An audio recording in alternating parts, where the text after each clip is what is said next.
আমি থাকিম নহলে তেওঁলোক থাকিব অসমীয়াই কিমান আঁতৰি আহিব ধুবুৰীৰ পৰা আঁতৰি আহিল বৰপেটাৰ পৰা আঁতৰি আহিল বঙাইগাঁৱৰ পৰা আঁতৰি আহিল ঢিঙৰ পৰা আঁতৰি আহিল ৰূপহীৰ পৰা আঁতৰি আহিল দলগাঁৱৰ পৰা আঁতৰি আহিলে তেজপুৰৰ পৰা আঁতৰি আহিলে নাওবৈচাৰ পৰা আঁতৰি আহিলে যোৱা ৭৫টা বছৰত অসমীয়াই মাত্ৰ আঁতৰি আহিছে আমাৰ সভ্যতাৰ পীঠস্থানসমূহ তাৰ পৰা আমি বিদায় লৈছো ভাৰতীয় জনতা পাৰ্টিৰ শাসনকাল প্ৰথমবাৰ যি গৰুখুটিত অসমীয়া যুৱকৰ তেজেৰে কোনোবাই ফাকুৱা খেলিছিল আজি তেওঁলোকক আমি তাৰ পৰা বিদায় দিছো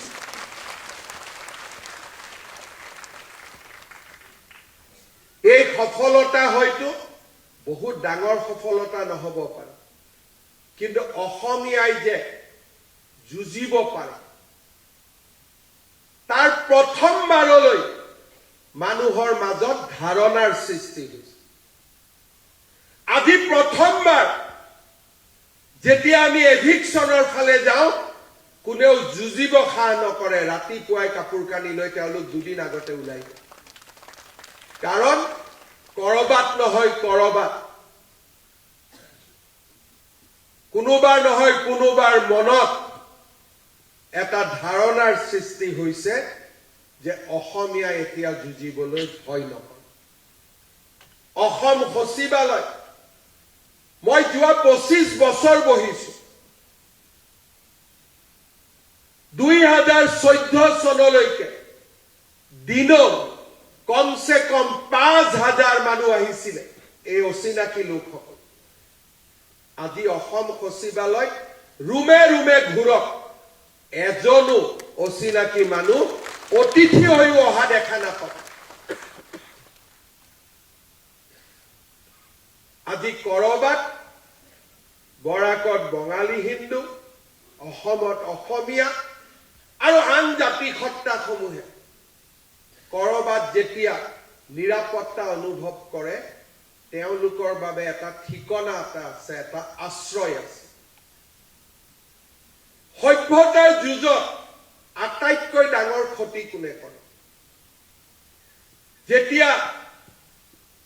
মোগল আৰু ৰাজপুতৰ যুদ্ধ হৈছিল মোগলে ৰাজপুতক হৰুৱাব পৰা নাছিল সভ্যতাৰ যুঁজত আটাইতকৈ আমাৰ শত্ৰু আমাৰ ভিতৰতে উৎপন্ন হয় বাহিৰত উৎপন্ন নহয় ভাৰতৰ ইতিহাস আমি চাব পাৰোঁ ভাৰতীয়সকল কেতিয়াও পৰাজিত হোৱা নাছিল কিন্তু যেতিয়া কোনোবা ৰজাৰ মন্ত্ৰীয়ে ৰজাক যেতিয়া বিদ্ৰোহ কৰিছিলে কোনোবা যেতিয়া শাসনত থকা উন্নত ব্যক্তি মোগলৰ ওচৰত বিক্ৰী হৈছিল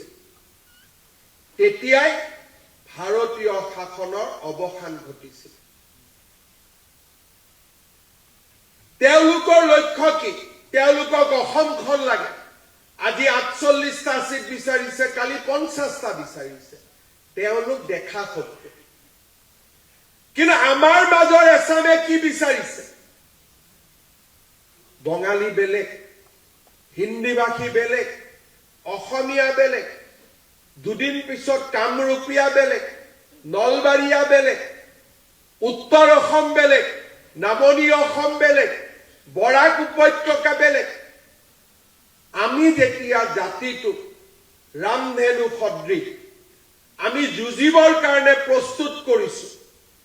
তেওঁলোক সিমানেই সক্ৰিয় যে কেনেকৈ আমাৰ জাতি সত্তাৰ মাজত সংঘাত সৃষ্টি কৰিব পাৰে কেনেকৈ এজন এজনকৈ আমাৰ জাতি অসমীয়া লোকসকলৰ মাজত আমি কাজিয়া কৰিম বঙালীৰ বিপক্ষে হিন্দীভাষীৰ বিপক্ষে আৰু যেতিয়া আমি নিজৰ কাজিয়াত ব্যস্ত থাকিম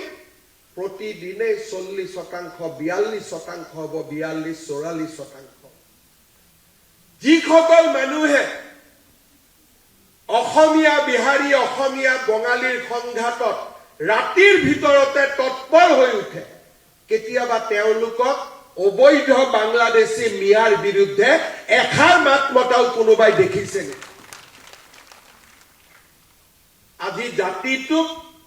ভিতৰৰ পৰা দুৰ্বল কৰা, অসমীয়াৰ আবেগক ব্যৱহাৰ কৰি সভ্যতাৰ যুঁজত আমাক পৰাজিত কৰাৰ নিকৃষ্ট ষড়যন্ত্ৰ